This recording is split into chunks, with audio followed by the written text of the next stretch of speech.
大夫人难产3日，终于生了。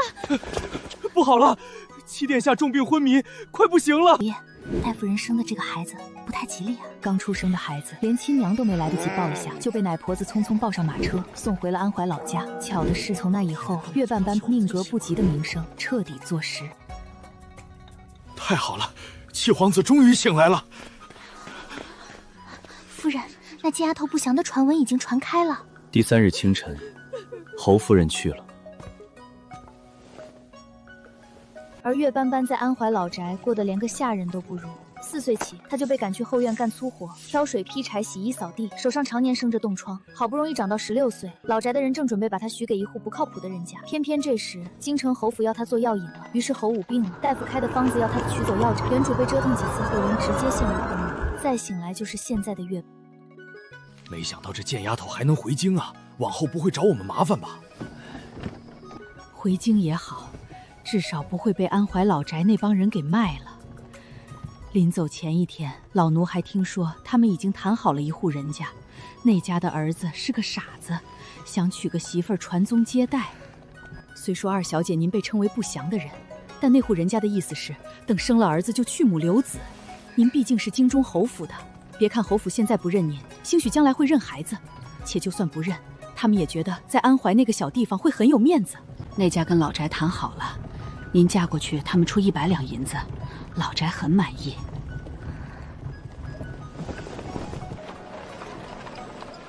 京城到了，已经能看见城门了。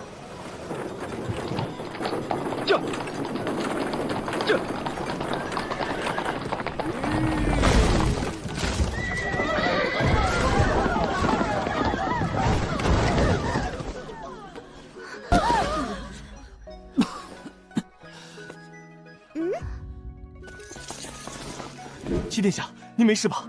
快上车，宣太医到离王府，快！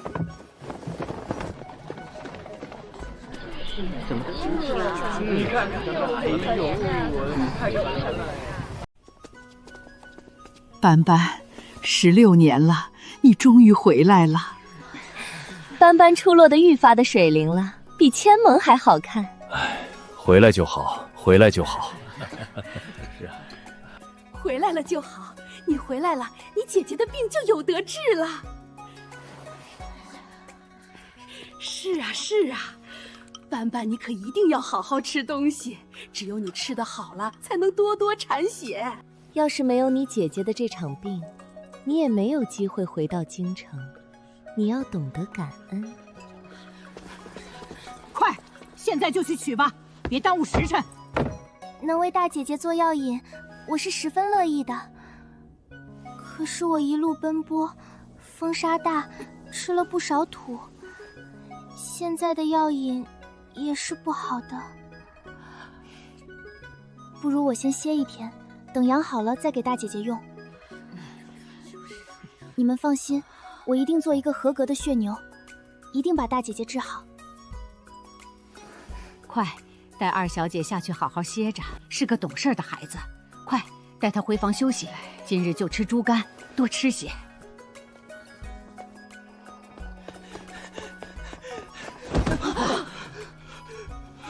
七皇子要死了！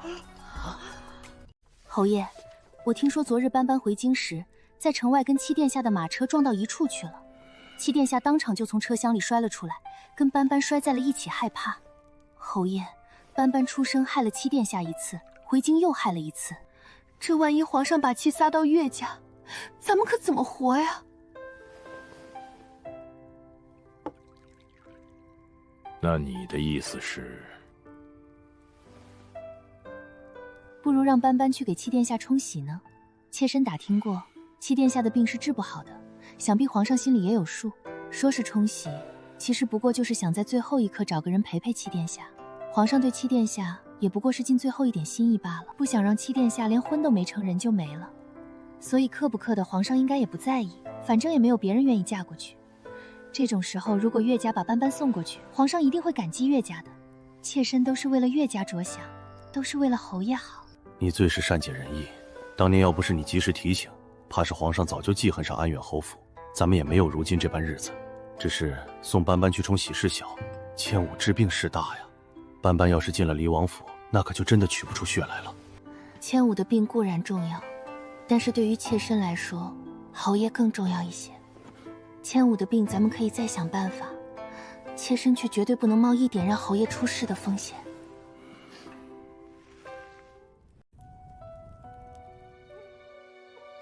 乔淑琴走后，夏南烟妾室身份扶正，岳千武也成了安远侯府嫡女。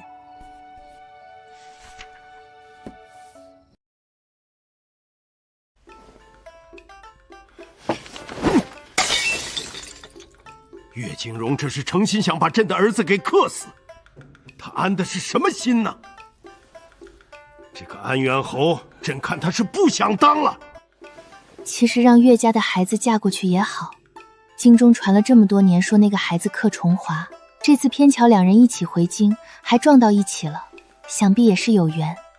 且就当个奴婢送到离王府去服侍着，反正重华这个病太医院也没法子了，就让他们两个有始有终，也算料了这一世孽缘，这样下一世就不会再继续纠缠。皇上觉得臣妾说的对吗？臣妾也是心疼重华这孩子，从小病到大，好歹最后的时候身边有个伴儿吧。天顺帝思虑过后，便拟了圣旨赐婚。岳斑斑，过来沐浴，你身上都臭了。许是因为二小姐要出嫁了，嫁出去就不算是岳家的人，所以就克不着大小姐了吧？你的意思是，千户的病也是让斑斑给克的？只是猜测。我这是穿越了，还是穿了个不讨喜的？这个七皇子应该是中毒了，看样子要想活下去，得靠自己了。岳斑斑，你到底适不适合嫁到流王府去？可不要给家里人惹麻烦。放心，我不会的，我是爹爹的乖女儿，我一定听话。我就是舍不得家里人，想在家里多住些日子，跟家里人多亲近亲近。这可是天上掉下来的夫君，我不捡，岂不是对不起老天爷？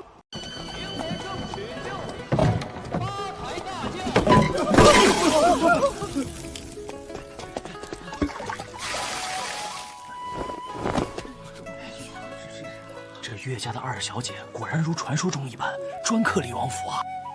你自己鞠几个躬，意思意思就得了。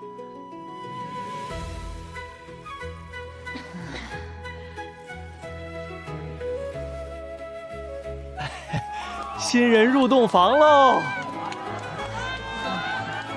这成亲是真成亲，但是圆房可圆不得，七殿下禁不起折腾，懂吗？别跟没见过世面似的生往上扑。我们殿下长得好看是不假，但他说到底还是个病人，你得懂事儿。放心，我一定懂事。得趁着殿下还有一口气在，赶紧留下个一儿半女，这样也算后继有人了。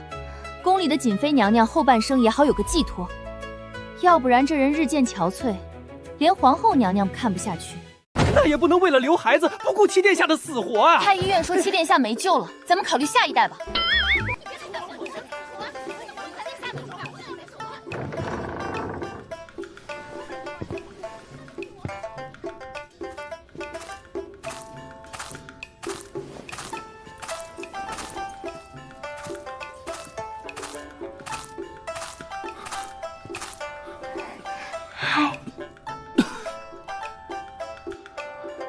我以为冲喜这件事情就够离谱了，没想到更离谱的是，他们竟然把你送了过来。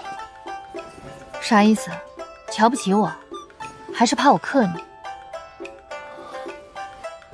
并非瞧不起你，更不是怕你克我，只是觉得他们不应该信什么克不克的传言，更不应该因此耽误你一生。怎么就耽误我一生了？你可知嫁到离王府意味着什么？我命不久矣，不知还能坚持1天2天，还是3天5天。总之太医说，就是这几日了。但终你这一生，都只能留在这离王府里独自生活，不能再嫁人，不能再享天伦之乐。伴随你的只有积极，以及皇家的冷漠无情。你确定要过这样的生活吗？你说的都是真的吗？我将会一个人生活在这座府里，除了下人，再没有人跟我说话。皇家冷漠无情，不会理我这个冲喜来的儿媳。我也不能再回到娘家去生活，不能轻易见我的家人，我也不能改嫁，不能跟别的男人成亲生子。这些都是真的吗？是真的吗？怕了吧？也罢，虽说京中盛传是你克我，但我不信那些。总归咱们还是有缘，我也不能害了你。你若是后悔了，我这就叫人去跟父皇母后说清楚，咱们这桩婚就算解除。你把嘴给我闭上，不要成为我奔赴美好生活路上的绊脚石。好不容易遇上这等好事，我还没等享受呢，你就要退婚，美的你！你说这是好事？废话，不是好事难道是坏事？不用嫁嫁，不用生孩子，没有人在我身边磨磨唧唧招人烦，我也不用整天面对公婆立规矩，到时候整个离王府都是我的，我想躺着就躺着，想坐着就坐着，想吃什么吃什么，想干什么干什么。对了，朝廷会按月给我拨银子吧？一定会的。怎么说我也是离王妃，我要是过得太寒酸，皇家脸上也没有光。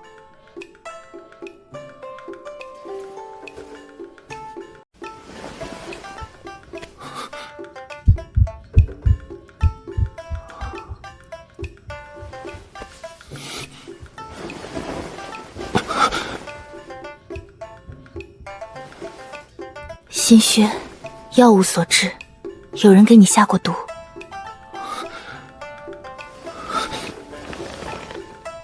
筋骨没事，但是下肢水肿厉害，这腿都变形了。你应该经常会有心慌气短的症状，全身乏力，严重的时候站都站不起来，只想躺着。这种情况是心脏供给量问题导致的，满足不了全身的组织代谢。想要解决对我来说不难，但是我不太想把你治好。咱们这样行不行？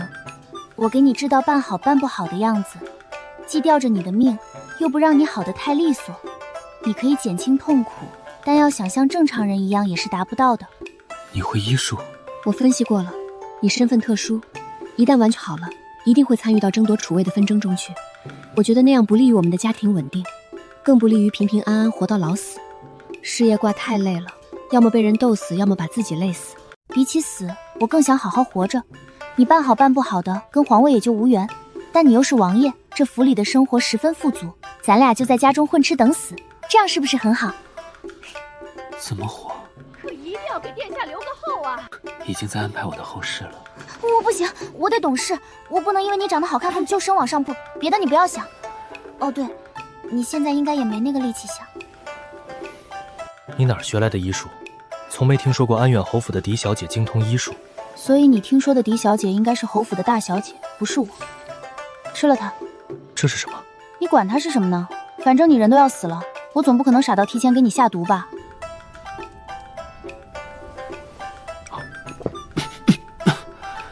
我渴了。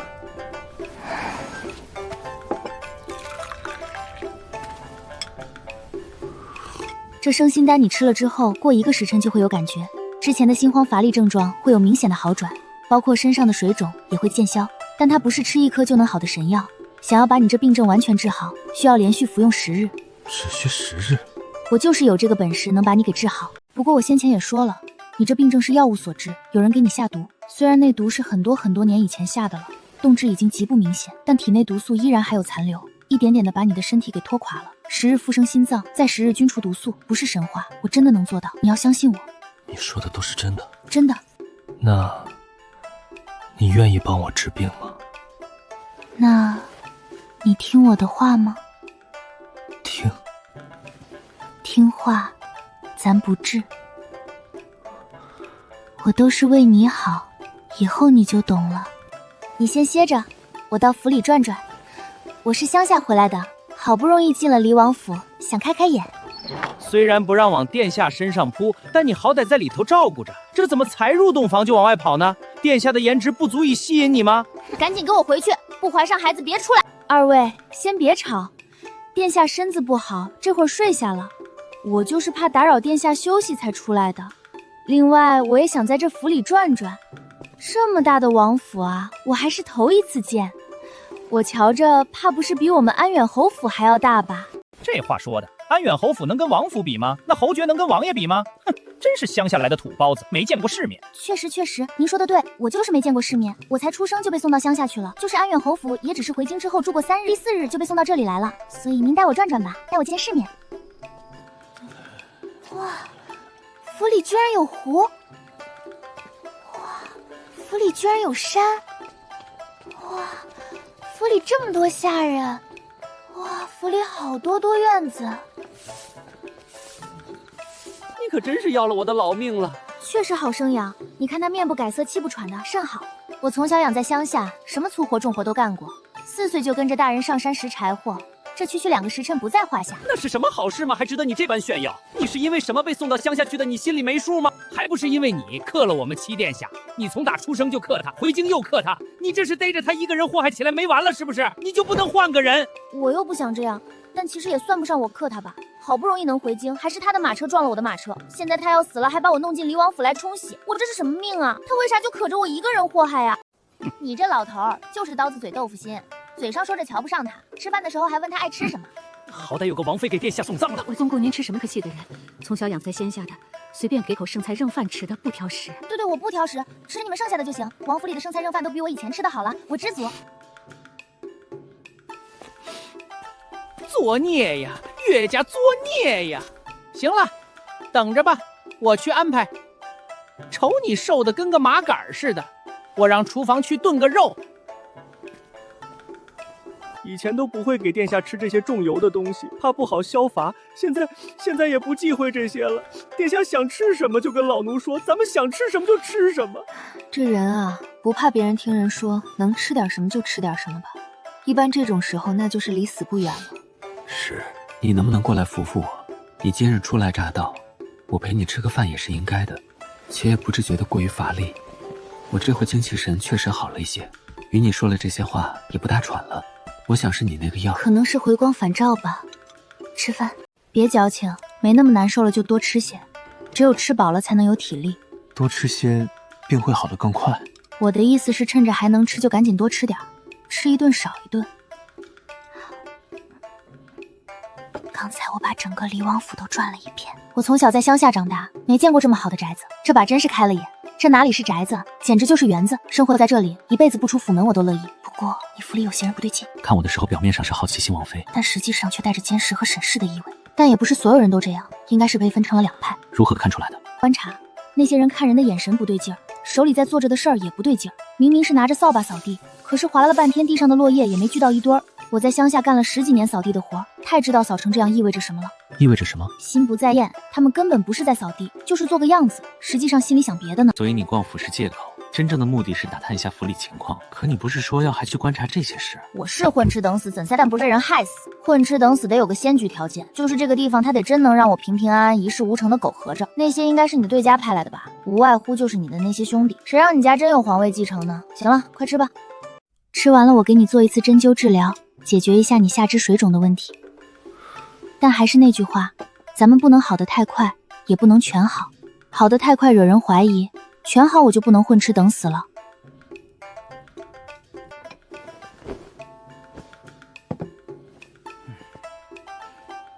天都要黑了，你该回宫了。今晚我就住着看到皇后娘娘有命，不是，一定要我亲耳听到新王妃跟七殿下圆房。皇后娘娘还有这嗜好呢？你要听房啊？皇后娘娘到底想你活还是想你死？我不是背后说皇后小夸，我就是想把几位重要人物的立场先整明白，知己知己比嘛。我自有一子身子虚弱，母妃着急上气，多数时候都是皇后娘娘在带我，不是生母更胜生母。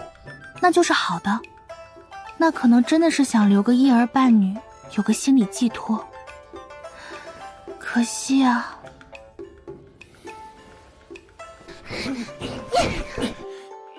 不关门是想把殿下给冻死吗？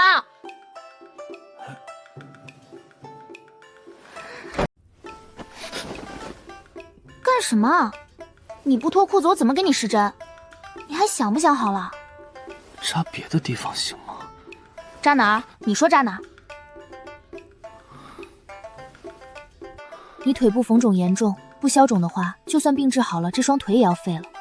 你放心，干我们这一行的什么没见过，能够做到目不斜视的。那你倒是看着针啊！你看我干什么？哦，对，看针。好，我看针。你先擦擦口水。你别对我动手动脚的，对你自己不好。你应该对你自己的颜值有一个正确的认知。我都这样了，还能有什么认知？我有认知了，你冷静一下。你炷香时间过了，我再替你拔针。今日你吃过生心丹，心口的针可以不扎，但明日就要扎了，不然你又会觉得没力气。生心丹我倒是还有，就是不想给你吃了。宫里的太医肯定会来给你诊脉的，再吃一颗生心丹，很容易被他们诊出来你已经有转好的迹象，不能被看出来啊！一旦被看出来，咱们的日子就太艰难了。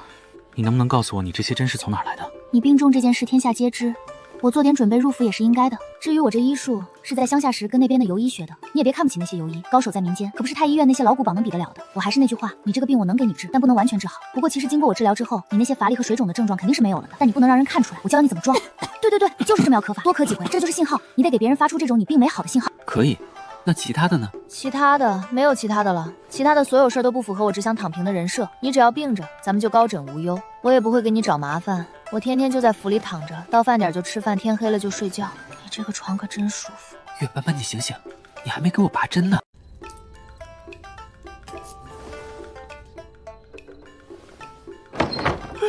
月斑斑，我跟你说了那么多，合着你这是一句也没听进去啊！可怜我们七殿下还病着，你这也太没人性了！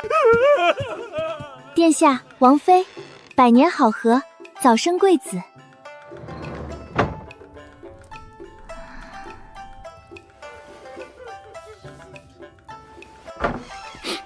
奴才把王妃挪到外间去吧。无碍，就让她睡在这儿吧，也是个可怜的孩子。殿下今日精神不错。哦，王妃说是回光返照。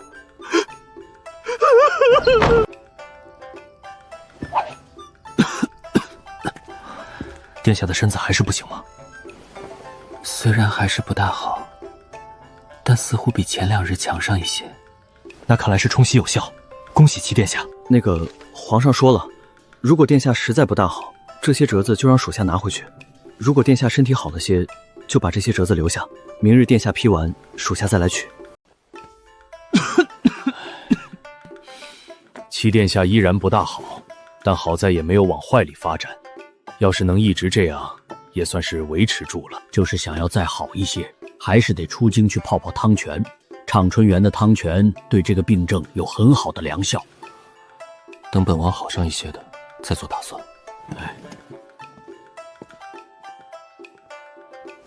他们回去之后是跟谁交差？哼，鬼知道，反正不能是跟皇上和皇后交差。你是不是有病？哪有人大婚第2天还穿喜服的？那我穿什么？你从家里出来没带衣裳吗？你那个奶娘呢？她奶娘她的嫁妆箱子里没有衣裳吗？你还愣着干什么？赶紧给她换上啊！全公公，不是不给王妃换，实在是岳父真没给她带衣裳，倒是有从仙下穿回来的那一身，可是那都破了，实在穿不得了。你从家里出来没带衣裳吗？你那个奶娘呢？她奶娘她的嫁妆箱子里没有衣裳吗？你还愣着干什么？赶紧给她换上啊！全公公，不是不给王妃换，实在是岳父真没给她带衣裳，倒是有从仙下穿回来的那一身，可是那都破了，实在穿不得了。岳家连衣裳都没给她带，岳家人太过分了。那岳景荣脑子是不是进水了？她可是王妃，王妃！你还知道她是王妃呢？既是本王的王妃，那为何府里没有给她准备衣裳？裁缝已经到府上了，就在外头候着呢。因为婚事办得急，咱们也是昨儿才见着王妃一面，没来得及准备。你跟她去量衣裳吧。回头先买几件成衣穿着。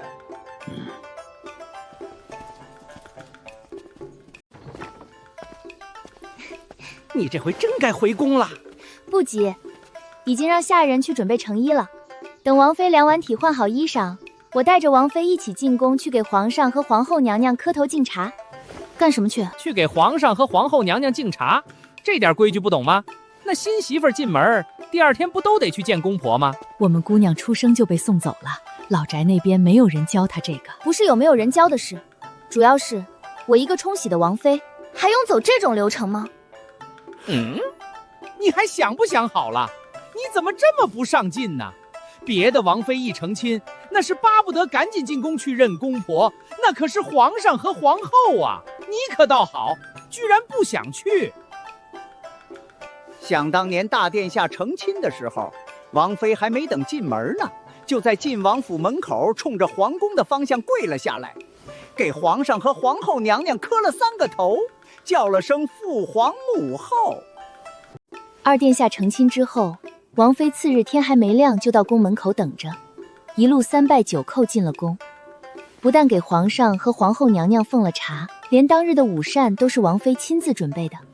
三殿下的王妃最是擅长女红，这些年没少给宫里的主子们送亲手缝制的衣裳，那上头的绣环都是双面绣，据说是打小练就的绝技。唉，要说努力，还得是户部尚书家的嫡小姐。为了将来能嫁给4殿下，那是隔3差5就往宫里跑，见着宜妃娘娘直接就叫母妃，还给宜妃娘娘跳舞，把宜妃娘娘哄得都快拿她当亲生女儿了。这么卷的吗？唉，你现在不是岳家的弃女了，你是正儿八经的离王妃。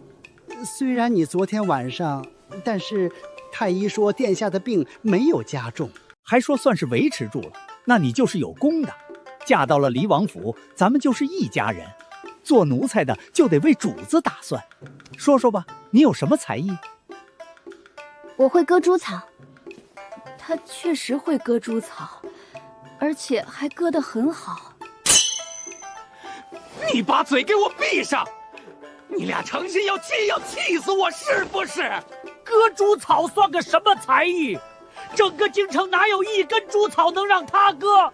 他割了猪草为谁？京城里哪有猪啊？全公公别再骂了，新王妃从小就被送到乡下去，想来也是没见过京城的世面，她害怕紧张也是正常的。要不就请春花姑姑回宫去跟皇后娘娘说一声，请娘娘看在离王府情况特殊的份上，把这个流程给免了吧。对，免了吧，我现在还迷糊呢。哎呀，不行了，我迷糊。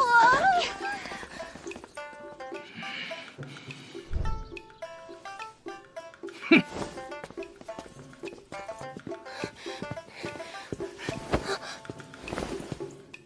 又怎么了？他不想进宫去给皇上和皇后娘娘敬茶。冲喜的王妃算什么正经王妃啊？刚才那个婆子都说不用去了。刚才的婆子，你到底能不能分得出好人坏人？那玩意儿他是真心为了你好吗？谁家正经奴才不劝主子上进的？上不上进的那都不重要，那什么才重要？活着最重要啊！不是你活着最重要，是七殿下活着最重要。他这不是活着呢吗？可是有人想让他死，知道吗？这府里有人想让他死。我知道啊，要不然他也不能病了这么多年。那你还不想办法？你是不是有毛病？你们这么多人都没有办法，太医院都没有办法，皇上皇后都没有办法，现在来指望我一个冲醒的王妃，开什么玩笑？你也不出去打听打听前16个岳家都对我做了什么？你们说的那些又绣花又跳舞的，我会吗？我拿什么讨好皇上皇后啊？殿下，您跟王妃说说吧，好歹得进宫去露一面啊。第一，谁说你不算正经的王妃了？第二，是有这个规矩，应该进宫去看看，就进宫去看看吧。去吧，我母妃也在惦记我们，你替我去看看她，好不好？空手去啊？就带上你最真诚的祝愿。那行吧。你们都圆过房了，还怕殿下看？谁跟他圆房了？他的身体完全不符合圆房条件啊！赶紧换吧。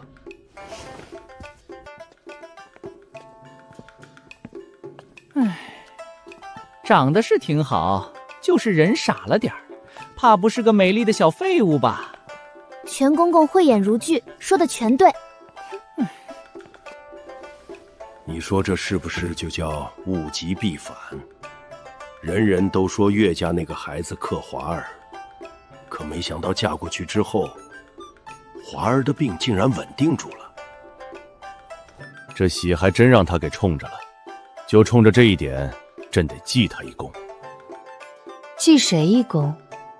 记岳家那孩子，还是记你亲爱的叶贵妃？秋雨，你说什么呢？咱们现在说的就是岳家那孩子，关贵妃什么事儿？别以为本宫不知道，让岳家孩子嫁到离王府这件事，原本你是不同意的，后来是叶梦舒说了几句，你才点了头。所以这事儿你到底是为华儿着想，还是单纯的为了听叶梦舒的话？我听他什么话呀？朕做事一向对事不对人，这事儿跟贵妃无关。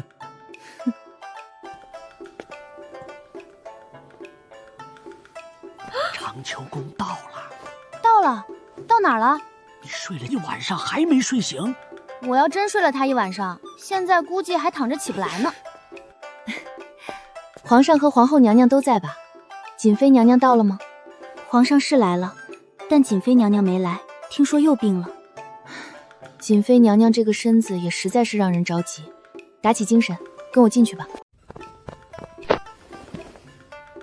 父皇母后，请父皇母后喝茶。往前几步，你搁那儿举着，谁能够得住啊？早听闻你打从出生之日就被送离京城，一直在老家养着，回京之后又匆匆嫁到离王府，这些规矩不懂也情有可原。也是可怜了你这个孩子。其实当年我们是不信谁克谁这种怪力乱神之说的，但又不好干预朝臣的家事，所以罢了，都过去了。听太医说，华儿的病算是过了难关，维持住了，算是冲喜成功。这咱们又不得不信了一些怪力乱神，你说是吧？孩子啊，你可一定要好好照顾华儿，他是朕最宝贝的儿子。你嫁过去，朕不图别的，就图他身边能有个伴儿。孩子啊，你嫁给了华儿，咱们就是一家人。华儿虽不是本宫生的，但也是从小就在本宫身边养到大的。本宫没能把他的身子养好，这都成了本宫的心病。后来华儿封王立府，本宫也是天天惦记。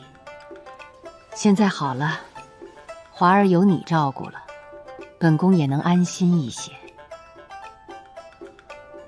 但是斑斑啊，虽然老七病着，但你是健康的，所以外头的事儿他不行，你就得出面，你得这样那样，还得那样这样。父皇，我要是这样那样，再那样这样，可就不能好好的照顾七殿下了，也不能在他身边给他作伴了，他可能从早到晚都看不见我。父皇，是这样那样重要，还是七殿下重要？这事儿听本宫的，你求他没用。做王妃就要有王妃的样子。长秋宫连朕斩到香书了。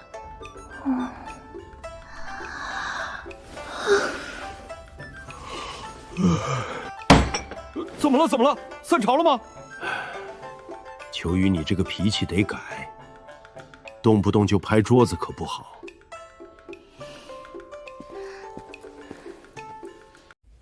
王妃，您怎么能打哈欠呢？你怎么能跟皇上一起打哈欠呢？还不快点跟娘娘请罪！我错了，我错了，我下回再也不敢了。母后您就饶了我吧。父皇，我不是诚心要跟您一起打哈欠的，就是赶上了。其实你说的对，好好照顾华儿才最重要。朕的华儿必须好好活着。本宫知道他得好好活着，他是本宫带大的，本宫能害他吗？那你为什么给斑斑这孩子安排那么多事儿啊？俩人在府里过家家吗？皇家能过家家吗？你以为人人都跟你一样，不思进取，投机取巧，一天到晚的就想着偷懒耍滑。人家斑斑是个上进的孩子，赶紧给我滚！找你的叶贵妃去吧，抱着叶家活去吧！你别老拿叶家说事，叶家跟这事儿不安着。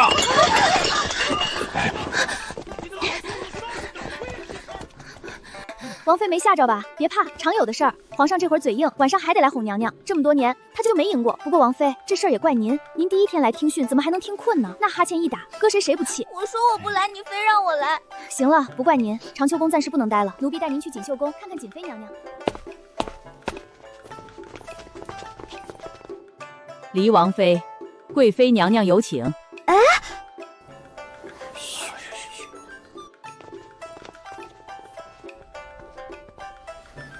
到本宫这里来，不用这样客气。本宫今日能借众长华的媳妇，心里很高兴。本宫一见到你就觉得亲切，可能这就是缘分吧。可惜了，早知道你这么好，本宫应该去求皇上，让你嫁给八殿下的。你嫁给崇华也好，崇华是这些皇子里面样貌最好的一个。我有机会见到安远侯，本宫一定替你讨个公道。这么乖巧的孩子，怎么命这么苦呢？贵妃娘娘真是太客气了，第一次见就送我这么贵重的东西，这是你应得的。那还有没有别的赠品？全处处扯我干什么？我跟贵妃娘娘赏了头缘，我若空手从兰台宫出去，旁人看见了，会不会说贵妃娘娘小气？一定要好好跟七皇子过日子，要把黎王府照顾好。贵妃娘娘待你这样好，王妃要懂得感恩，别做没良心的人。怎么会这样？嬷嬷，您别回头，继续往前走，我再看看。哼，有毛病！没想到真是这个病，嬷嬷也太可怜了。黎王妃，您到底在说什么？我说嬷嬷病得不轻，再拖下去可就麻烦了。黎王妃，您到底在说什么？嬷嬷，您再走2步。哎呀，没错了，一样一样的。什么一样？有些话我不知当讲不当讲。讲。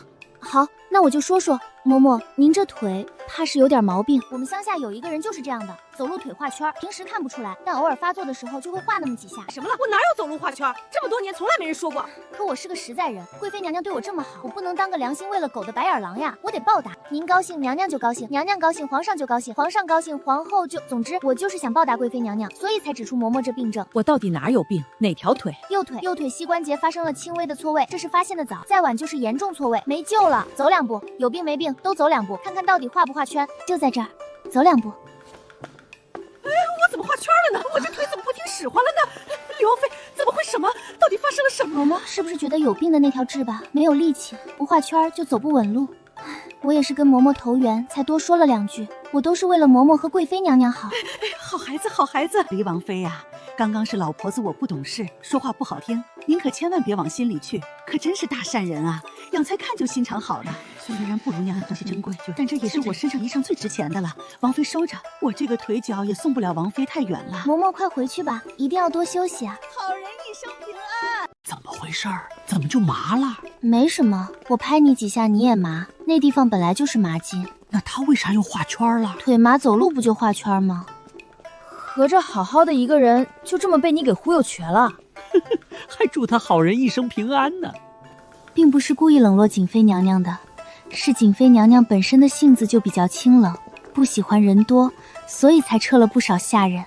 实际上瑾妃娘娘是宠妃来着，待会儿您见着就知道了。奴婢从来没见过那样的美人。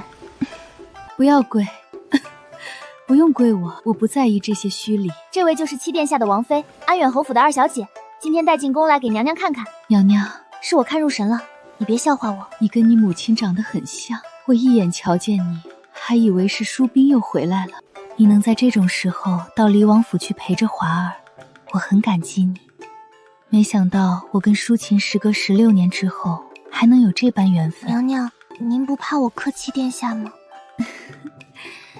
一来你是淑琴的孩子，我与淑琴自幼相识，只会心疼她失去了你，不会气恼她的孩子克了我的孩子。二来什么克不克的，我不信这种地方。反倒是这么多年让你受了苦。当年我派人去跟岳家说过，可他们还是不肯把你接回来。我给你备了见面礼，这上面的盒子里装的是我入宫前从娘家带来的，是我娘给的。要是生了儿子，就把这些东西当银票把给我带出宫去。下面的盒子里装的是银票，我没有多少现银，何况华儿常软软吃药，淑琴的孩子就是我的孩子，我待你跟待华儿都是一样的。娘娘放心。今早太医来看过七殿下，说他的病可以维持。母妃放心吧，我一定能把七殿下照顾好的。淑琴都没听到你叫她一声娘，我现在却能听见你叫我母妃了，我心中实在欢喜。还是都长大了就有自己的造化，您把身体养好，也能替他解心宽。母妃能明白我的意思吗？明白。以前皇上和皇后娘娘也总这么说，但是我都没听。不过今日你说的我会听，因为别人说上天也是华儿一个人在离王府生活，但是你说不一样，你是真的能在离王府陪着他，所以我愿意听。算你有良心，知道好好的跟瑾妃娘娘说话。瑾妃娘娘实在是太可怜了，以后你要常进宫，多陪她说说话。的价钱，今儿你也没少赚，见面礼也不算愉快，银子是得了，还见了3位娘娘，却没有一个人留我吃个饭，我都快饿死了。这皇宫也太大了，我得走了2万多步吧。为什么娘娘们都住得那么远？皇上来来回回的不累吗？也不是所有娘娘都住得远，主要是这几位。瑾妃娘娘喜静，主动要求住远处。皇后娘娘跟叶贵妃一向不怎么和睦，皇上怕俩人打起来，所以干脆让他们住得远些。真是麻烦。离王府就成了我一件遭我潮湿的帝后和吵架。你小心点儿，别磕了。月嫂迷落的是兰台宫和锦绣宫的。月斑斑，你什么意思？你别告诉我是殿下要吃这些玩意儿。昨日公公问没有喜欢吃的东西，我想了一晚上，都写了下来。熊掌、鹿尾什么的是不可能有了，但我桥面上这意思，你可能是爱吃肉。等着吧，晚上给你整个大肘子，记得再炖个乳鸽枸杞汤，我补血。退下时把门关紧。脱裤子。下次你能不能直接说扎针？脱裤子，扎针。大男人脸红个什么劲儿？我都不脸红，你脸红。但凡你在这种时候少拿那种流氓看民妇的眼神看着我，我都不会脸红至此。你就是小气。今日我去见瑾妃娘娘时也是这么愁她的，人家都没说什么，大大方方的给我愁。你倒好，多瞅你几眼就不乐意。就是现在这个场面略显尴尬。我怎么不尴尬呢？正因为你不尴尬，尴尬的就是我。见着母妃了。你跟瑾妃娘娘长得可真像，她说我跟我母亲长得也像，还说他们认识很久，是很好的朋友。我第一次听人说起我母亲，心里也是高兴的。哦，母妃，你放心，母妃的病没有大碍，我今天握到她的脉了，她也答应我会好好养身体。再因为你的示威心，你也一样，保持好心境，病自然就散得快。好，他奶娘啊，你也得多劝劝你家主子，能吃能喝是好，但不上进是真不行。今日皇后娘娘还特意提了这个事儿，她得往心里去啊。一定劝，我一定劝，一会儿等她吃完饭我就劝。这个吃相也不行，哪有侯府的大家闺秀是这个样子的？我让她改，我一定让她改。看吧，病的是七殿下，不是你，你是可以走路的。你这个做下人怎么一点眼力劲儿都没有呢？七殿下他是病人，他那个病累心，还没力气起不来。你说我总在他面前天有多蓝地有多宽，跟龙人说这首曲子有多美妙，不信你听听。跟走不了路的人眼前显摆自己长了腿，那不是什么往人肺管子里戳吗？你怎么这样呢？王妃还是心肠好，心肠真好。命是苦了点儿，心是真好。在安怀老家的时候，后院的猪整天不动弹，他都能赶着走2步，生怕猪吃太多被人宰了。要不要请太医来看看？那要不要吃点什么？多喝热水吧。我装的还像吧？挺像的，我差点以为是真的。不用怀疑自己高明，我现在基本已经不渴了，就是走久了还有些乏，但也没有大碍。水肿全消了，今日起不用再针灸了。就是太医院隔3差5来看诊这件事，得想想办法。你现在的情况装给远处的人看还行，太医近身看病就容易露馅，你说呢？你说的对。那日我进宫，听着皇后娘娘话里话外那个意思，跟叶贵妃很是不睦。所以你说我们有没有理由怀疑，你当年中毒也是叶妃动的手？你才来了几日就能想到这些事情，何况那么多精明之人。所以是不是他？不是，一眼就能被拆穿的行为，叶贵妃是不会做的。不是那种明面上她总是温温和和，笑脸盈盈。是吧？那天还拉着我的高胎记，里头了搬着馅儿的戏。外表看上去没什么，但是珠子只要一砸，就能看到麝香粉粉夹在珠子心儿里将戳花。他这是防着你，怕你有后。那你还日日戴着，赶紧摘下来。没事儿，害不着我也害不了你，我心里有数。而且这么好的东西扔了怪可惜的，想个办法让它变现，就是变成钱。变现是什么意思？可不能出去坑拐骗啊！你看我像坑蒙拐骗的人吗？再说我也不想有弊，你家的府部门对我来说就是个结界，别说出去了，我靠近都不带靠近他半步的。是我。哦，我们家。那你想怎么把这珠子变成钱？等着。我给你演。昨日你同我说叶家的小夫人怀孕了，3日后又恰巧是她生辰，叶府要为她办一次生辰宴，庆祝双喜临门。我想过了，全姑娘您说的对，我得有个离王静的样子，府的生辰宴我是得去的。只是我手头没有多少能拿得出手的东西，想来想去就只有这个手串最值钱。我想叶家的小夫人得到一件贵妃娘用过的物质，也一定会一直带着的。公公记得再替我备套新衣裳，等着瞧吧。在叶府寿宴之前，叶贵妃肯定会派人来把这珠子要回去，但她又是一个要面子的人，不能直接拿什么。岳家人知道你这么厉害吗？我厉害吗？不，我不想厉害，我只想躺着。今天我还没躺着呢。 3日后你真的要去叶府吗？要不怎么办呢？自作孽不可活啊！感谢你这么多年照顾我们王妃，王妃能在乡下平安长大，你功不可没。今后离王府一定对你好。你该不是怀孕了吧？殿下呀，您可受苦了啊！生这么多的病孩，岳家这孩子他没人性啊！岳斑斑，不是，我没怀孕，我就是把书给我拿走，别让我看见。可你现在是离王妃，堂堂皇子正妃，不学习你怎么你好意思吗？全公公，劝人学习天打雷劈，你这是歪理邪说。他不想学就不学吧，也不是所有王妃都得是一个模样。殿下，您不能这么护着他，会害了他。您看，那你将书放下，回头本王亲自教他。我读给你听，好不好？读什么呀？我又不是真的想看而已。咱们现在这样不是挺好的吗？看这些书干什么？再说，你瞅瞅他拿过来的这些书，哪本是有益于我进步的？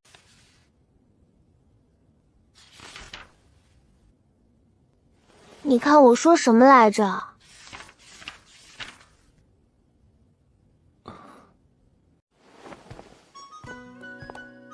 那天在宫里被你忽悠瘸的那位嬷嬷亲自来了，腿脚还挺利索。上次离王妃进宫，我家贵妃娘娘一激动送错了东西，这几日忽然想起来，赶紧差老奴过来更换一下，为表补偿，心里就是一直惦记，希望王妃能喜欢。东西换回来了，接下来老奴要与你算一桩私事。区小事，嬷嬷不用放在心上。再说上次你已经给过我一只金镯子了，我不能再要嬷嬷的东西了。你不要过来啊！奶娘不要生气，不能跟病人生气。嬷嬷生了很重的病，她也是个可怜人。她什么病？你看她精精神神的，能有什么病？对，我精精神神的，有什么病？我给你走几圈，哎，你看看，不麻了也不花圈了。岳斑斑，你别想再给我下套，别想再蒙我了，我不可能再上你的当了。可是嬷嬷的腰怎么不直了呢？她不是腿上的病症转移到腰上了吧？我腰怎么？你看嬷嬷这腰是不是弯着的？嬷嬷您别动啊，我给您指一下位置，您感受一下这个地方是不是疼？就这里。嬷嬷试着左右晃动一下，看看这里是不是酸疼的。你再用手摸摸。对，就这里，你摸，是不是鼓起来一个包？怎么回事？是不是你给我按觉到疼了吗？你看，你都没有感觉得到疼，说明我就是轻轻那么一摸，那怎么可能摸出包来？那我这是什么病？就是像我说的那样，腿上的病症转移到腰上了。上次我跟你说腿的时候，还是没有足够的重视。这病发展的快，这才几天啊就转移了。我该怎么办？我不想死啊！嬷嬷不信我，还冤枉我，说多了招人烦。嬷嬷刚刚是想要回这只镯子吧？我给你撸下来。不要，我不要，你带着，一定好好带着。我这还有一只，给你，都给你。这怎么好意思？感谢老姐姐一巴掌打醒了我，要不然我还不自知呢，耽误了自己，也冤枉了王妃。王妃说的对。太医要是可靠的话，七殿下的病早就好了。亏我还那么信任他们，他们真是太让人失望。要是早治好就好了，这病症在腿上，总比在腰上好治得多。王妃，救救老奴啊！呀，这包怎么这么大？我是不是要死了？王安再抢救一下吧，也站不住了，我这腰怎么说废就碎了呢？来人，抬担架，快担架！你当是在宫里呢，要什么有什么。这里是离王府，离王府没有担架。那怎么办？咱们力气扶不住嬷嬷。实在不行，给老奴拆张床板子吧。嬷嬷也知道我跟七殿下是新婚，府上床榻什么的都是新的。我给银子，王妃说多少我就给多少。快去挑一张最结实的床板子拆下来，要抬嬷嬷的，可千万别整薄了，薄了容易把嬷嬷给摔着。厚的可贵呀，怎么也得几十两。100两，100两就100两。嬷嬷还愣着干什么？床板马上就来。嬷嬷别着急，回去跟太医好好说，实在不行给点好处。他们会给嬷嬷仔细看的。王妃真是大善人，老奴谢谢王妃。快回去吧，看病要紧。好人一生平安。就这么忽悠，不怕叶贵妃收拾你啊？怕啊，所以我不出府啊。你不出去，人家也会派人来的，到时候咱们也拦不住啊。那就不让他来啊！只要七殿下还在那儿躺着，我一个混吃等死的王妃，还知道你是混吃等死啊？不过你这番分析倒也是对的。我懒是懒了点儿，但不傻。他们急三火四换走的那串珠子到底是个什么？麝香珠啊！他们不想让七殿下有孩子。什么？不想让七殿下有孩子？你胡说什么？七殿下怎么可能有孩子呢？他根本就不行，他做窝孵出来啊！我你干什么？疯了！这种家丑怎么能这么大声嚷嚷？就是要嚷出来让他们听见啊！听见了才好去说给他们的主子听，咱们离王府才能有安稳的日子可过。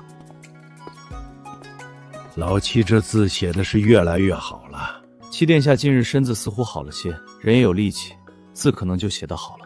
他都能喂王妃吃饭了。嗯，喂谁？喂王妃。岳家那孩子病了？没病为何要人喂着吃饭？王妃她可能是懒了，据说这是第2回了。第1回是在兰盂宫门口给忽悠缺了，这段属下知道。属下来说，朕这么多儿子女儿里头，没有一个是随朕的。原本朕都绝望了，没想到最后娶了个儿媳妇，倒是随了朕了。但是自己混吃等死可以，可不能把老七给带偏了。朕还指望老七批折子呢。要上进啊！有朝一日，如果让朝臣们发现这些年他们递上来的折子都是七殿下批的，他们该有多伤心啊！这就好比需要个文人墨客的亲笔签名，好不容易要来了，当宝贝一样在家里供了多年。行了，赶紧把这些给老七送去吧。至于是亲签还是仿签，那都不重要。福星啊，晚膳让御膳房包些饺子，朕想吃。皇上，您是真不怕七殿下哪一天撂条子不干了呀？殿下那个身体您不慌吗？不慌啊，这么多年哪年不闹2回病危，哪回真危了？再说，这不是冲喜冲好了吗？他说什么你信什么？那太医说你没事，你怎么不信呢？问题离王妃她说的对，太医这么多年都没治好七殿下的病，可见他们的医术也就一般般啊！不信娘娘摸摸，包在哪儿呢？你让本宫摸什么？摸包啊，那么大一个包，娘娘摸不到吗？哎，不对呀，包呢？该不会又转移了吧？上次就是从腿上转移到了腰上，这回能转移到哪儿去呢？去叫八殿下来一趟。是，就说本宫有事找他。本宫怎么就生了你这么个没出息的玩意儿？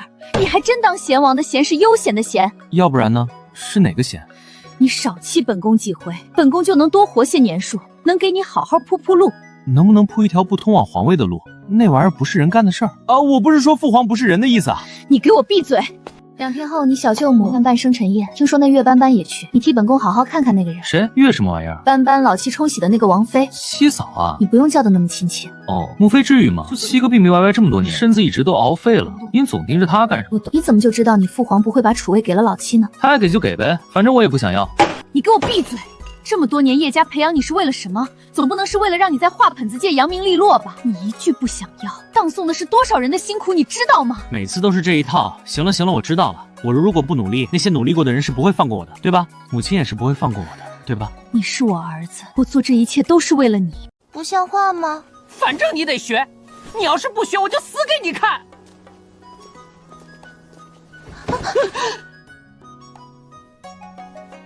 哎呀！要不别学了。王妃没有这个天赋。我们王妃总不能什么都不会吧？学道菜吧。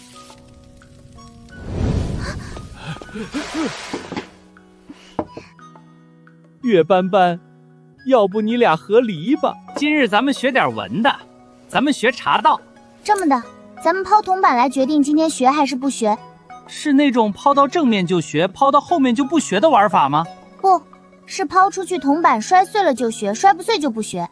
其实王妃挺努力的，本王已经教会她识字了。是吗？你给她读一下书名念什么？母猪的产后护理。这就是你找来的书。冤枉啊，殿下！老奴我也不识字啊，我也不知道是这种书啊。全公公说过，书都是从你书房里拿来的，但是这种书怎么会出现在你的书房？难不成你对这个领域感兴趣？当然不是，书房里书被人换过了。是什么人换了你的书？又为什么换你的书呢？无外乎书想我书房里摆摊有用的，是我这些年实在没有精力顾及那些事情，让许多人钻了空子。你记住，不管遇到什么事情，你都不要埋怨自己，要学会责怪他者，那样会比较痛快。你明日就要去叶府了，我给你讲些叶府的事，你也好有个心理准备。毕竟现在我跟你生活在一起，他们保不齐在害的过程中把我也给害了，我得防着点。没有查到，父皇查了10几年都没查到，也只有你说是中毒。怎么可能？你可以质疑我的人品，但是不可以质疑我的医术。对了，你身边有高手吗？有是招呼医生出现的这种？暗卫，他们往我府上安插人进来，根本事情无法制止。直到你觉得这样的病好些了太苦，现在还来得及。不苦啊，总比在乡下吃不饱强。至少王府里有吃有喝，我想躺着就躺着，再也不用天不亮就起床，天黑了还要洗衣的烂。何况我只是主动想摆烂，也不是等于想害我。就从这座离王府开始，一点点的把障碍扫平吧。今日多带些人吧，我第一次出门，人家都有丫鬟婆子的陪着，我身边就跟老太监容气弱呀。那你想怎样？咱们府上把你奶娘带上。奶娘跟我一起在乡下待了16年，对京城这种大场面早就陌生了，就让这2位嬷嬷也跟着吧。我是女子，身边还是应该有嬷嬷照顾着比较方便。全公公，您说是不是这个理？殿下放心让那2位跟着吗？放心。其实不太放心。你这是瞧不起我。我不太放心那2个嬷嬷。王妃慢点，小心脚下。能到叶府来串门的，肯定也都是京城里有头有脸的。快看快看，那就是给七殿下冲喜的王妃，岳家最受现在的气人，这是我生气啊！他们说他们的，我又不能肉了，小块肉了，你都没错吗？那你不生气吗？我没别的意思哈，就是给大家提个意见，如果真有什么想法的话，欢迎到皇上或是我父亲跟前提。您是谁家的小姐？您又是谁是谁家的？还有这位头上扎个绿头花的，您说您扎个什么颜色的不好，非得绿的，多晦气啊！这位夫人贵姓？这位夫人看着不像正妻啊！哎呀，不用说了，这人太多，说了谁家的我也记不住。大家都是来参加，生辰慢点啊，那就别在这站着了。哎呦，这裙子怎么这么长啊？小心啊，里面请，里面请。岳家的大小姐来了。岳千武也来了。岳千武当然得来，他可是跟叶贵妃走得很近呢，每个月都要进宫1次2次，就为了讨叶贵妃欢心。谁允许你穿成这样的？我娘，她说花招展的才吸引人，说我已经16了，不嫁出去。才16就恨嫁呀？你可站着说话都不腰疼，有本事你别早早嫁了。你要相信我，我是被逼的。你说的对啊，你也很漂亮，你今日这件衣裳很衬肤色。夫人手怎么这样凉？要不要我的手？看到了吗？这就是岳家大小姐的魅力，不管是不是有竞争关系，大部分人见了她都控制不住的想要与她亲近。唉，柠檬树上柠檬果，带上我。柠檬树下只有你，没有我。大姐姐也来啦。她是2小姐，2妹妹来得早啊。这不舅姐身子好些了没有？你是不是又喝别人的味儿的？你给我说说呗。我没有，你别胡说，姐，你们别听她的，我没有。大姐姐保重。如果有朝一日2妹妹需要我做什么，我同样也会义不容辞的。好像没什么用啊。你希望有什么用？我还以为你能把岳千武拉下马，怎么可能凭我几句话就倒台？那你整这一出干什么？纯恶心他呀，恶心他一顿我就高兴啊。可是你这样对岳千户，不怕安远侯报复吗？我不说岳千户，岳家就不报复我了。既然怎么的都是被报复，那我为什么不能痛快痛快嘴？不是，我爹是户部尚书，是家中嫡，排第3，我走哪儿你跟到哪儿。岳斑斑，我知道你从小被安远侯府送走的嫡小姐，要不咱俩凑个伴儿吧？反正也没有人愿意搭理你。户部尚书家的嫡女，你是看上4殿下那个？没想到我的光辉事迹都传到乡下去了。那倒没有，我是回京之后听说的。那你还听说什么了？没有什么了。4殿下人气这么高吗？高，实在是高。宜妃娘娘喜欢的人可多了去了。4殿下到底是哪里出奇？可能是长得好，比7殿下还好。那没有，那不可能，那不能够。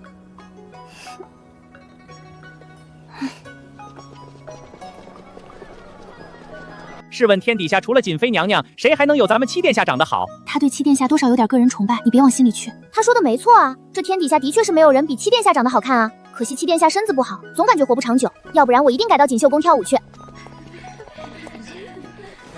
这是怎么回事呢？大年宫宴那会儿，那帮女的几番嘲笑我，我一生气就把他们的花花肠子都给说了出来。展开说说，比如说李家的那个，她也喜欢4殿下，丢脸也得大家起个丢才是好姐妹。后来我娘把我嘴堵上了，那些被我说中的人又哭又闹，我心烦，直接掀了桌子。失敬失敬，皇上没罚你？没罚啊，那场宫宴闹腾到挺晚，也不知道是哪个非说要陪皇上一起守岁，过了子时才结束。我瞅着皇上都困了，正好接着我掀了桌子这个点子，他当场宣布宫宴笑笑。反正我没挨说，就是回家挨了顿打，我爹打人挺疼的。你这样都能学得这么好啊？这可能就是传说中的天赋吧。真有这种天赋？有个屁！只有在背地里往死里努力，才能在表面上看起来毫不费力。那我们也努力，你自己努力吧，我不努力了，我只想当个废柴。你为什么不努力？我为什么要努力？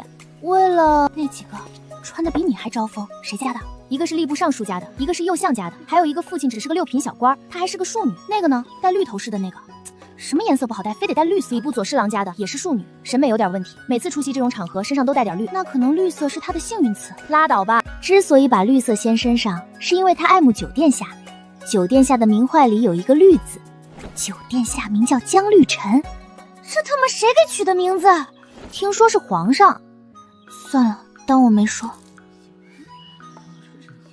你再看那个人，他在瞪岳千武，看到没？他眼珠子都快翻出去了。还真是，那是礼部尚书家的嫡小姐，名叫蓝月玲，也是个有才艺的。跟岳千武斗了多年，可惜都没斗过。明明什么都好，就是总比自岳千武差了那么一点点，何必呢？是啊，何必呢？他们都学什么？学的可多了。总体来说是分文化课和专业课两方面。文化课就是读书了，四书五经都要读，要会作诗会写词。专业课呢，就是琴棋书画舞蹈一类的。反正听说蓝小姐卯时一到就起，亥时末才息。除了是这样，都赢不过岳千武。所以我说，天赋确实很重要。谁家好人喝药瘾啊？对对，他一定是因为这个原因。蓝月玲可真倒霉，跟这种人较上劲儿了，太卷了。报了这么多兴趣班，打起来了！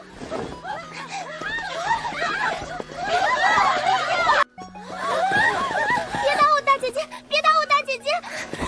别打我大姐姐！别打我大姐姐！快看看岳家大小姐怎么样，有没有伤到哪里？算了，想来她也一时之气，我挨几家没关系。千武就是太善良了，咱们告状去。算了算了，得饶人处且饶人，我没事的。你也是输在半路的？不是，我是输在起跑线上的。那你能不能有点志气？你们家的事儿全京城都知道，你遭的那些个罪都是岳千武他娘那个小三儿害的。也不能这么说，主要原因还是男人的耳根子软，他软就是不行，但凡他硬，我都不能被送走。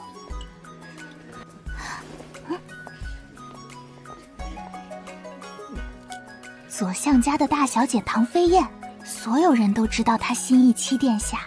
你就是给崇华哥哥冲喜的王妃。我问你，崇华哥哥近日病情如何？他一说度过了危险期，还能维持，那就好。那你就可以尽快从离王府里搬出来了。搬哪儿去？哼，当然是搬回你自己家。难不成你还真当自己是一个工具而已？那他的病要是一直不好呢？你竟敢诅咒崇华哥哥！岳斑斑，你怎么这么恶？你说什么？你让我将夫君让给你？你说你爱慕我夫君多年，你说你非我夫君不嫁。天哪，这不是给你未来的夫君戴绿帽子吗？你敢说你不喜欢七殿下？我错了，我错了，唐大夫人不要杀我！我不知道王妃地位这么低，大夫人饶了我吧，我这就把夫君还给唐家大小姐。你起来，莫要胡说八道！我唐家家从来没有说过这样的话。唐雀整这一出，是既没把岳家放在眼里，也没把离王府放在眼里。嘘，小声点，让唐家听到可没有咱们的好果子吃。敢跟我耍阴的，还以为我是伤下那个岳斑斑呢。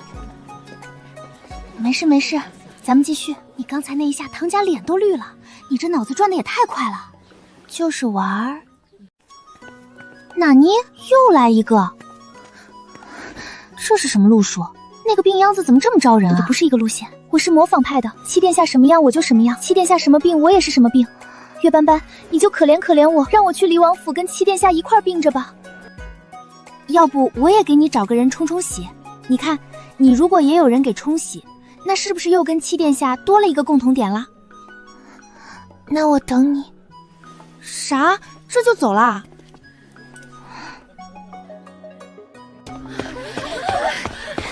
？100万，离开七殿下。100万？怎么，嫌少？对不住啊，要怪就怪自己，你不该来招惹我。你快回来，这有人出100万，你要往上加吗？还有唐家大小姐，你往上加吗？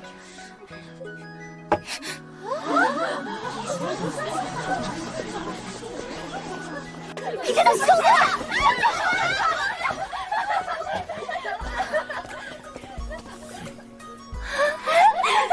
对对，往后咱们妯娌之间多走动。坐吧。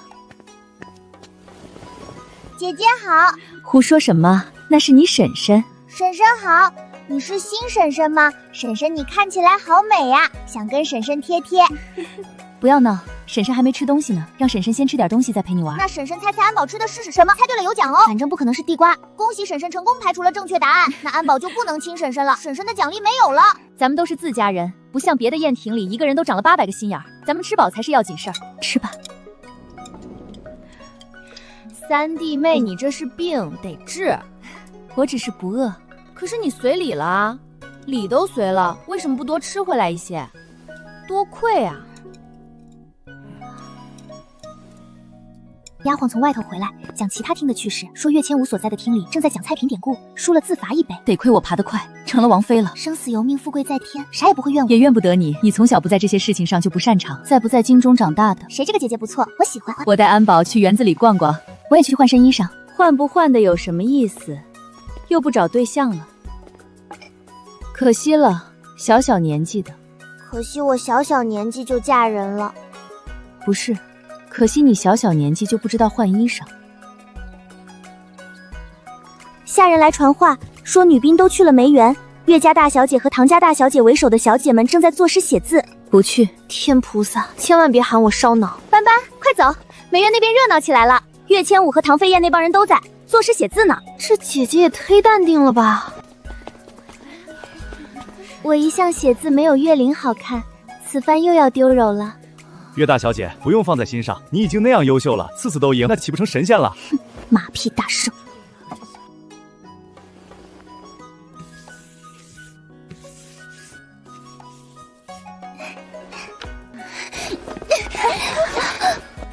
不要这样说，岳灵没有打我，那只是小姐妹之间的玩闹而已。大若太没素质了，岳大小姐你也下得去手？你是魔鬼吗？冤有头债有债主，一切都是岳千武那个二货干的，他们都眼瞎，是人是狗都分不清呢。干死岳千武一个也是可以的。二妹妹要不要也来写一写？你是在邀请我跟你比字？是啊，不过二妹妹可能不会写字，毕竟你从小就被送离京城了。我是不会写字，但是没关系，可以陪你玩玩。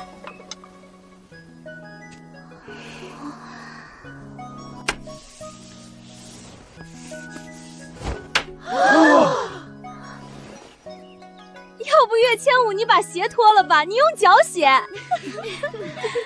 你可别哭了，动不动就红眼圈，给谁看呢？赶紧的认输吧。二妹妹是在安怀那边习过字吗？自然是学过的。我乃安远侯府正儿八经的嫡女，我母亲是安远侯发妻，父亲怎会疏于对我的教导？从我3岁起，父亲就为我请了启蒙师傅，专是为了让他安怀教导我功课。那师傅是给了重金，不可能。大姐姐，你这是什么意思？怎么就不可能了？你是想说父亲是那种狠心抛弃亲生子女儿，在乡下自生自灭的冷血无情之人？那才是不可能呢。但凡是个有脑子的人都干不出来这种事。毕竟我不行丢的是安远侯府的脸，他还会被人戳脊梁骨，说不会教导女儿。大姐姐，我们的父亲是一位情义的人，发妻跟妾抬妻位的后来者那是不一样的。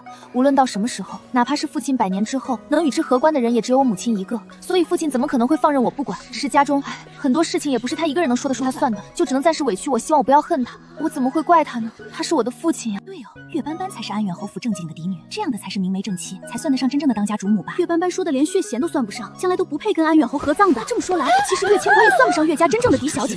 今日临场发挥实在仓促，没有好好准备，写的不好，让各位见笑了。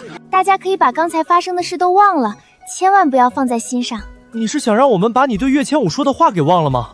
我是想让你们把我会写字的事情给忘了。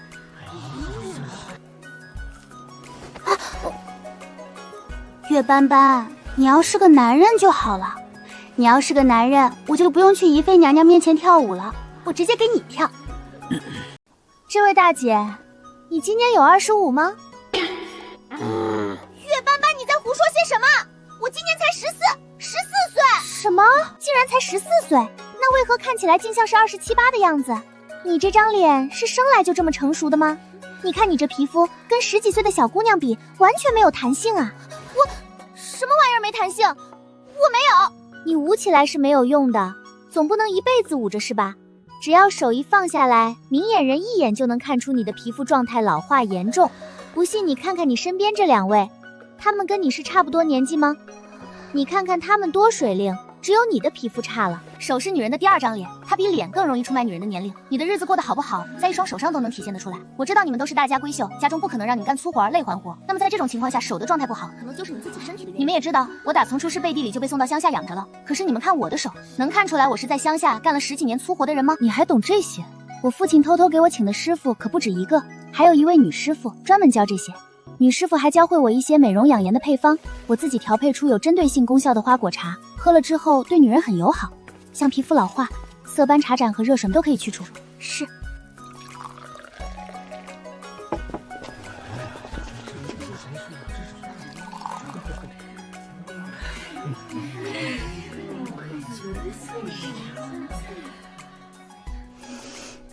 这不是比药还神奇了，大夫都不敢开这种方子。所以我不是大夫啊，那些大夫不会告诉你的事，我这里都有。我原本没想把这么好的东西拿出来的，但刚刚看到2位姑娘的状态实在不好，一时心软。我反正就是别啊，王妃，这么好的东西大伙儿都品尝到了，如果不能带回家，那得多遗憾啊！家人们喝不到这么好喝的花果茶，心疼啊！可是这东西原本就不多，有很多药材还是京城买不到的，我们老家那边也越发的稀少了。再说，大家也不信服这个的。好像真有点用。初冬，你看我这脸，是不是比刚才滑溜了？原本今早出门时脸上起了个痘，但这会儿摸起来好像是没了。呀，真的没了！喝茶之前还有呢，这么快就没了？这茶也太神奇了，这是神仙茶吧？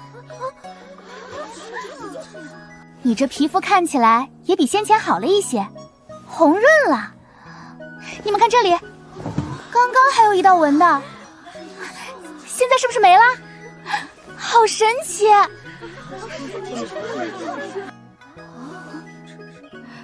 好像是比之前好了，人也显得好看了，似乎有些弹性了。你卖给我吧，我买，我也买。别管有没有他说的那些个功效，至少这玩意儿好喝呀。就这一小盏，我一直在回味，这味道是以前从来没尝到过的。对，实在是太好喝了，就算什么用都没有，也比喝茶强。那岳斑斑不简单，悄无声息地在安怀老家练就一身本事，这才回京几日啊，就能压岳千武一头，不可小觑。岳斑斑还真是个土包子，不知道的还以为一辈子没捞到那股钱呢。也是，谁让李王府穷嘛？别数了，合着真是一辈子没见过钱啊！岳斑斑，你居然识字，你还会写字，所以在王府里你是逗我玩呢？不是说了吗？让你们把这件事都忘了。那忘得了吗？通过这一日，瞧出自己跟正常人的差距了吗？瞧出来了。那之后呢？你们打算怎么办？要是在以前，王妃点出我们脑这些有病都一五一十的，跟贵妃，但是现在不一样了。我们在这种情况下，要是再出卖王妃，那我们还是人吗？你们能想到这一点，就说明脑子还有救。咱们王妃是真心为你们好的，你们懂得感恩，不能用嘴懂，得用实际行动，知道吗？知道，老奴知道。咱们以后一定好好伺候王妃，只要王妃不嫌，咱们治好了好就回来给王妃当牛做马，一辈子对王妃好，再也不搭理贵妃娘娘了。也别不搭理，那样对你们也不好。咱们都是好人，哪能看着你们往火坑里跳？要是突然就不理贵妃娘娘了，那贵妃娘娘也不能放过你们。这样以后该怎样就还怎么样。贵妃那边你们该去还得去，但该说什么就得多斟酌斟酌。至于你们的病，回头我请大夫给你们瞧瞧吧。这一日你们到底经历了什么？怎么说呢？经历了很多，但又仿佛什么都没有经历过。反正人回来了，钱也回来了。至于其他人的死活，王妃说她管不着。老奴想，这可能就是传说中那种不顾人死活的玩法吧。王妃她有内秀啊。那送礼了吗？不算送，只不过是叶家小夫人买我们的东西，给打了个8折。不过，王妃，你确定那些东西咱们府里有？确定啊。搁哪儿呢？我告诉你。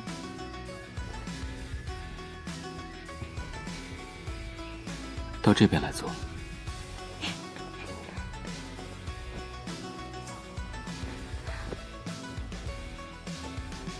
你卖了什么东西给他们？这些银票都是你这一日赚的？对啊，我厉不厉害？厉害。我们斑斑真是太厉害了。确实厉害。德全批评我来着，一是说我识字，但却骗他说不识；二是觉得我今日在叶府太嘚瑟了。你怎么想？不能说嘚瑟，只能说你做事有自己的主意。我相信你不是一个冒失的人。之前你在入府第一天就把整个离王府都逛了一圈，也成功的发现了其他势力安插进来的人。那么今日之事，我想你一定也有自己的安排与打算。只是，你能不能与我说一说？我去这场生辰宴是迫不得已，一切都是那串麝香手涮引起的。但我自认为与那贵妃娘娘往日无冤，近日无仇。就因为嫁给了你，她就这么害我，我不干，所以我设计让她自己把珠子要了回去。但叶府我也不得不去了，我就想，好不容易出去一趟，也不能白折腾，总得看到点什么。于是今日我不但看到了叶府，也看到了京中许多人。既然这些人是我早晚都需要认识的，那我认为，与其日后一个一个的认识，不如借着这个场合一起都认识了更快一些。我的立场是，大家最好都能和睦相处，让我能在离王府里平平静静的过完一生。但如果有人想要打破这份平静，那我也不能吃这个闷亏。我可以摆烂，但我不能让人欺负着摆烂。今日他们针对我了，那我就坑他们一笔银子。至于岳千武和岳家，哼，就算他们不来招惹我，我也是要跟他们讨一讨这16年的公道的。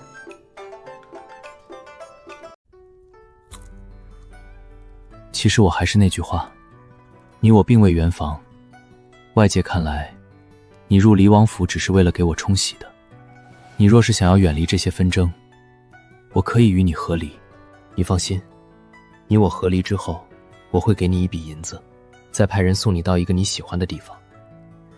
至于岳府那边，我会请父皇母后为你挡一挡，将你的户籍从岳府迁出来。你甚至可以改名换姓，远离京城，从今往后好好的过日子。这些，只要你提出，我都会满足你。王爷、王妃，可以用晚膳了。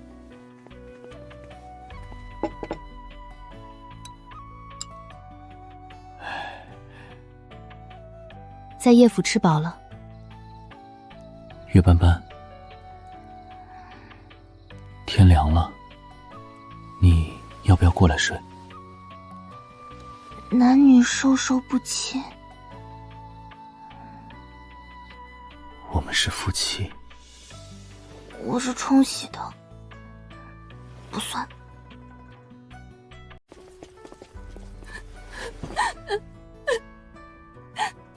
可能就是个误会。景荣这些年对你怎么样，你心中有数。对千武，那更是像眼珠一样真实着。他怎么可能偷偷去管岳斑斑的？再说，你在老宅那边安插了人手，别以为我不知道。你的人这么多年一直盯着岳斑斑呢，他学没学东西，你自己心里没数？就是因为有数，才觉得老爷做得太绝了。我安插过去的不过是些丫鬟婆子，他们有几个本事能盯住什么呀？老爷权势滔天，他要是想偷偷做点什么，那我就是安插多少人手也是防不住的。母亲，我不是小肚鸡肠之人，斑斑也是老爷的女儿，老爷就是要把她接回来，我也是没有意见的。我只是伤心，我们夫妻这么多年，他做事却背着我。我没关系，我本就是妾台的妻位，我不怕被人捉脊梁骨，但千武是无辜的。但凡斑斑她是个懂事的孩子，他都不应该在那样的场合让他的长姐下不得台面，我真是想想就心难受。那对千武来说是多大的屈辱啊！母亲，我没关系的，我都可以忍。母亲千万不能因为这件事情着急上火。至于外面那些戳脊梁骨的话，大不了我以后不出门了，就听不到了。我们这么懂事的千武，为何要受这份罪啊？你去叫安远侯。是。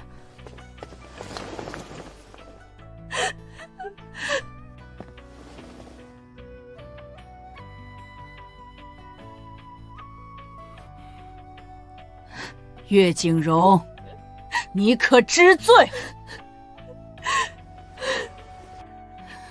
今日二妹妹是当着所有宾客的面写的字，那么多人都看见了，女儿是不会说谎的。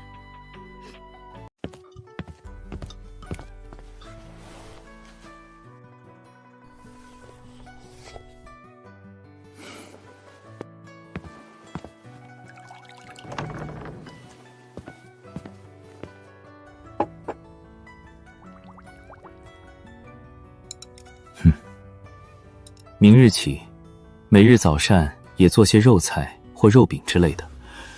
是，照着王妃的口味来做。你手不能提，肩不能打的，走几步都喘。吃肉菜干什么？不是我想吃，是想给你吃。你太瘦了。我瘦吗？正好，瘦点省衣料，不能多花你们离王府的银子。岳斑斑，你良心发现了。第一，你应该叫她王妃。第二，良心发现这种话不应该从你的嘴里说出来，特别是对着王妃说。你是王府老人，照顾本王多年，本王自然对你多几分敬重，但这并不代表你可以不分尊卑，对本王的王妃如此无礼。德全，本王是在认真同你说话。你要记在心里。老奴记下了，都是老奴的错。就依着本王说的，往后3餐都多做些荤食。行了，出去吧。德全是没大没小，但也没有恶意。平时我们斗嘴也习惯了。你今日抽的是什么风？不是抽风，是觉得不应该委屈你。不是都要把我送走了吗？还差这几日委不委屈的？我在乡下委屈了那么多年，早就习惯了。我亲爹都委屈我，何况一个萍水相逢的人。你我之间只是萍水相逢吗？岳斑斑，回答我。不然呢？不是萍水相逢又是什么？情深意重肯定是算不上的，毕竟也没认识多少时日，最多算是一个强行捆绑。皇上赐了婚，我不得不嫁，你也不得不娶，所以咱们这算孽缘。事实上你并不喜与女子接触，这些事我昨日在叶府也听说了，而我呢，我也没有打算16岁就成亲。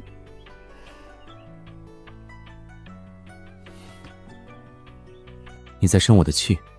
没有，我生你气干什么？生得着吗？我又不瞎啊，看出来了。可是你为什么要生我的气呢？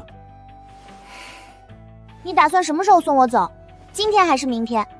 送你去哪里？你不是说我们可以和离吗？斑斑，我不是诚心想要把你送走，只是怕委屈了你。我这身体不知道还能撑几年，但你的人生还很漫长，不该跟我在这府里耗着。何况京中人心险恶，许多事情我不能陪着你一起面对，就会担心你会不会吃亏。我吃亏？殿下，我举报，王妃昨天还坑爹了呢，她不会吃亏的。侯爷光临离王府，蓬荜。德全，回头叫人扫扫灰吧。你们要是连这点小事都做不好，本王要你们何用？殿下说的极是，等安远侯走了，老奴立即就着人打扫。你过来，与本王一起受他这一礼。你是离王妃，她跪的。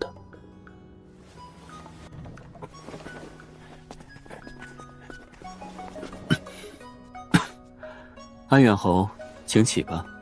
如今岳父与本王也算亲戚，不必多礼。不敢不敢。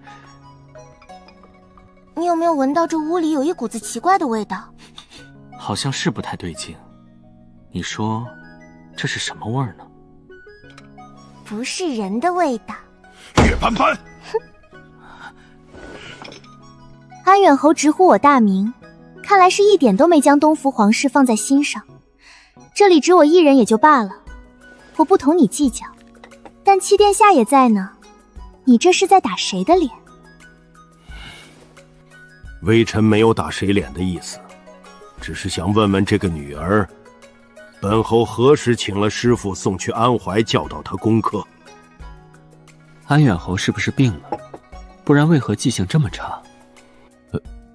没听说安远侯病了，可能也不是记性差，是不想承认吧。其实没关系，父亲，这里是离王府，不是安远侯府，没有大夫人在，您不必怕。你们到底在说什么？本侯又在怕什么？自然是怕大夫人呀。父亲惧内，别人不知道，我还不知道吗？打从我3岁起，父亲就派人到安怀去指导我功课，所有的一切都是偷偷进行的，就是怕大夫人知道了会生气，会同你闹起来。我理解父亲，但也心疼父亲。你确定是本侯派去的人？岳斑斑，听闻你会写双手字，想必定是有人指点过，但你又如何断定那人是本侯派去的？是那个人同你说的？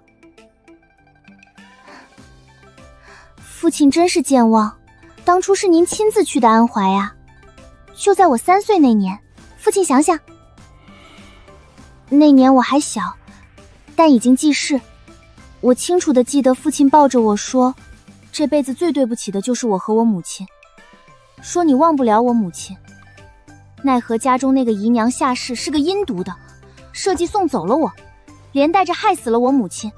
说你只要一想到这个事儿就恨他，但是又不能跟他翻脸，因为他帮你，如果不把我送走，就将我克妻殿下的事弄得满城皆知，到时候不信皇上不往心里去，不信皇后娘娘不恨你。你说你也是无奈，你得保岳家，所以只能舍了我。但你不会真正的放弃我，因为我是岳家你唯一承认的嫡女，就算流落乡下，也要好好的教导，不辜负我那可怜的母亲。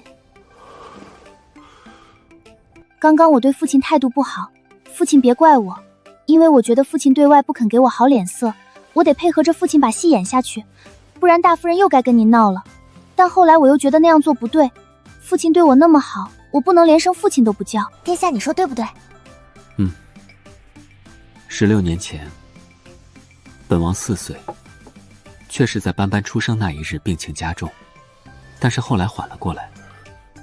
安远侯还进宫探望过本王，当时你说的那番话，本王也记得清清楚楚。安远侯当时拉着本王的手，说你对不起本王，说你新出生的小女儿克了本王，请本王不要生那个孩子的气。她才出生，什么都不懂。安远侯说，你已经把那个孩子送回乡下老家养着去了，但是身为一个父亲，不能眼睁睁看着那个孩子自此荒废一生，那样也对不住你的妻子。所以你希望本王能允许你在那个孩子再长大一些的时候，请个师傅去安怀教导他。你说那是你发妻为你生的嫡女，无论家里是什么样子，你心里始终最在意这个女儿的。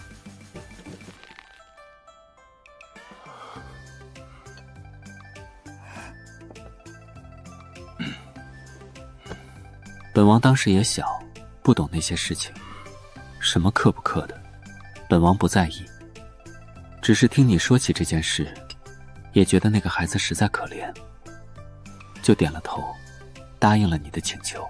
你见本王点头，很高兴，连连给本王磕头。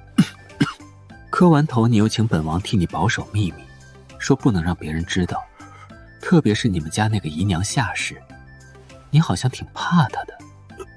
安远侯，这些事情本王都记得，你怎么就忘了？找人看看吧，别是脑子出了问题，记忆混乱。至于斑斑，这可能就是缘分吧。当初你求到本王要保的这个女儿，没想到竟是本王日后的王妃。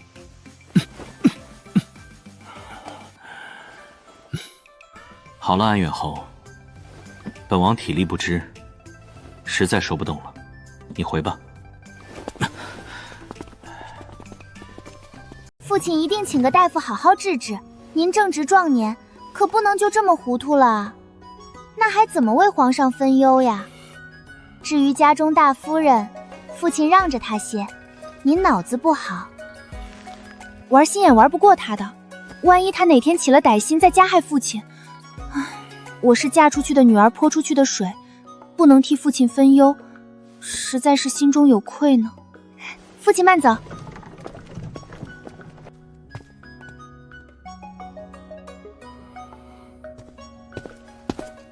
安远侯，你该走了，我们是不会留你用午膳的。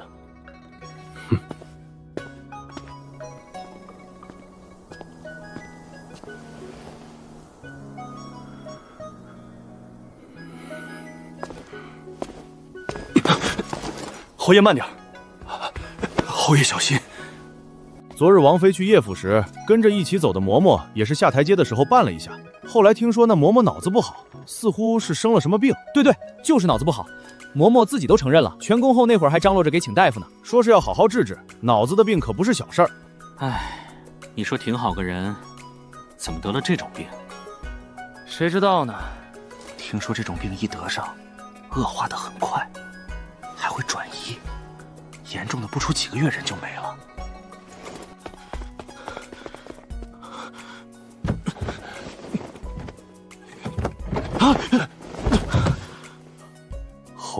要不要请个大夫到府上看看？你也觉得不对劲儿是不是？就算老天爷撒谎，我们七殿下也是不会撒谎的。所以王妃，您反省反省，是什么原因让我们七殿下变成了如今这副样子？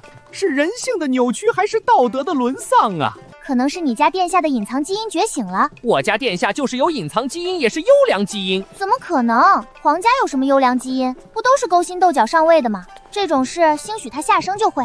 你别胡说八道，我家殿下天下第一好。你在内涵谁？你说谁胡说八道？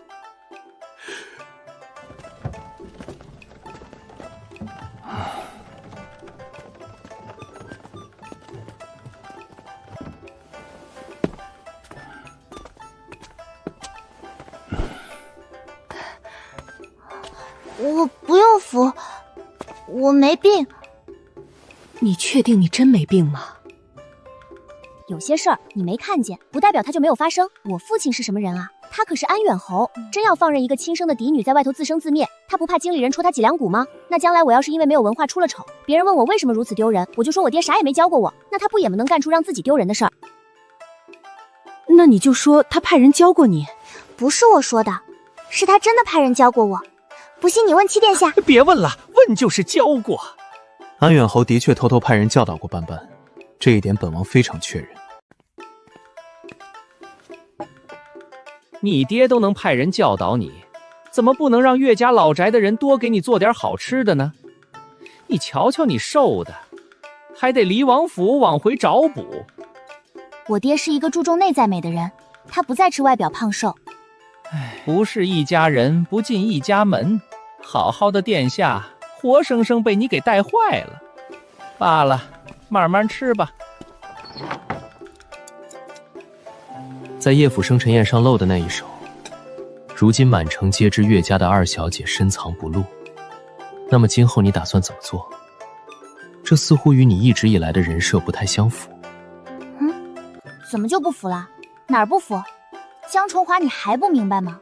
不管我在外头露了几手，也不管我有没有压得住那岳千舞，这些充其量也不过是在女眷之间传传。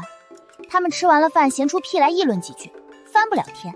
只要你的病不好，我就是折腾出花来也是没有用的。所以能不能保持住我的人设，不在我，而在你。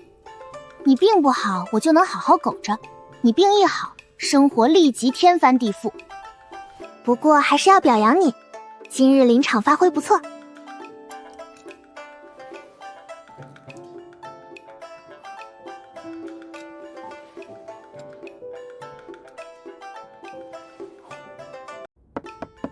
谈谈感想，今日为何配合我做这一场戏？夫妻就该同心同德。既然咱们不和离，那就得把日子往好了过。我病着，不能让你夫唱妇随，那就只能是妇唱夫随，我都可以，我不介意。谁说不合理的？我说的，不离了。凭什么你说的就算？那你想怎样？想要让我留下来，总得有些表现，要不然你说让我走我就走，你说让我留我就留，显得我多没面子，搞得这个家像是你说的算一样。如何表现？美人计可不可以？你要是用美人计，那我就只能将计就计了。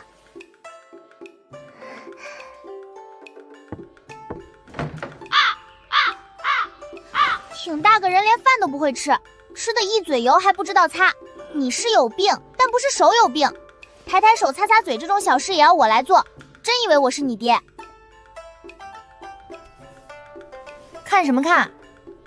说你走错了，一天到晚都不让人省心。我看你们离王府要找的应该是奴才，不是王妃。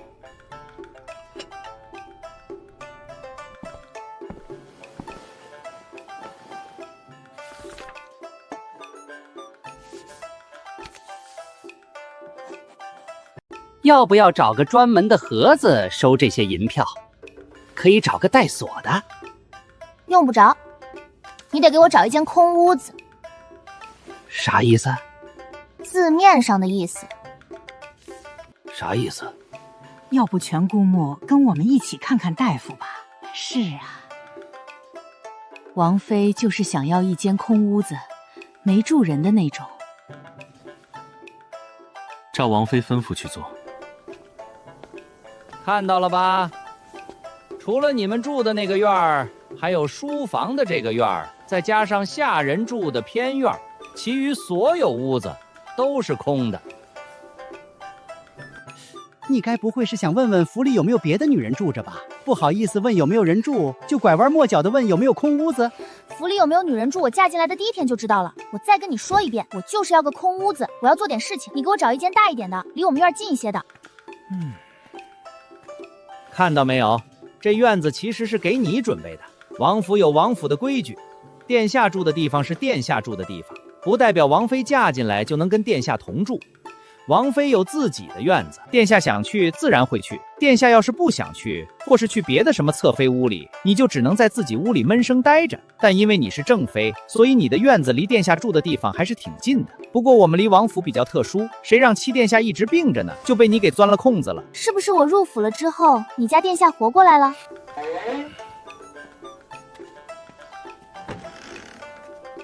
你们在外头候着，一会儿我叫你们，你们再进来。